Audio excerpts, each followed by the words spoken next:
I have a pretty good voice. Can you all hear me? I have been called loud before. Thanks, Lisa. I wrote a poem about Steve, and it was inspired by Dan Quayle, of all people. Some of you might remember when he debated Lloyd Benston, and he made a foolish reference to the effect that he had done something John Kennedy-like. And Lloyd Benson said, "I knew John Kennedy." You might remember. Well, I knew Steve Caldwell. And that's what this is called. I knew Steve Caldwell.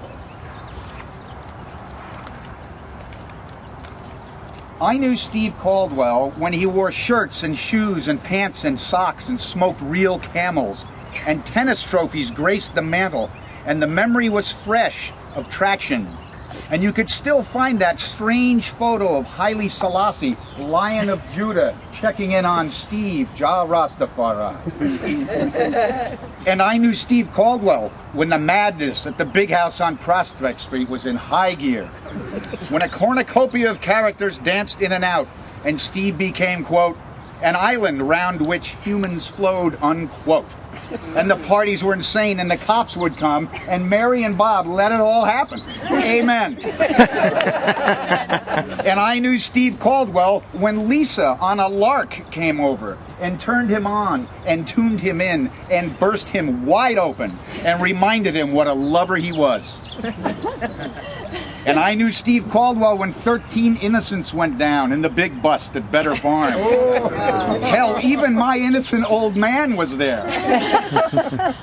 And Steve saved the day, and the peyote too, when he yelled, "Don't look in the freezer," to the pigs. Patty Hearst is in there, all chopped up. And I knew Steve Caldwell when he didn't see the peanuts coming in that Tucson year of the Thanksgiving close call. Christ, he barely survived in that year of the rooster when a tom turkey was way beyond our humble means. And I knew Steve Caldwell when he wrote, and he wrote, and he wrote love poems, and he wrote love notes, and he wrote of healings, and I didn't know what the hell he was talking about. And I knew Steve Caldwell when hoops played big in the Sonoran winters, and Freddie the Fox and Big Bird and Herm the Germ put Steve's beloved U of A on the map, and we sat in the handicap pen and in the cheap seats, and they sucked. And I knew Steve Caldwell in my dream time.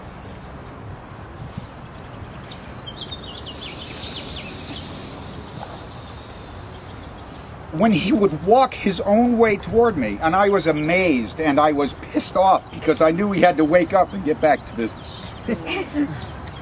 And I knew Steve as Tempest fugitive, and he somehow outlived Dan and Kath and Bobby, and he lay in that February bed in St. Mary's Hospital, a tangled physical wreck and ruin after years of impossible perseverance.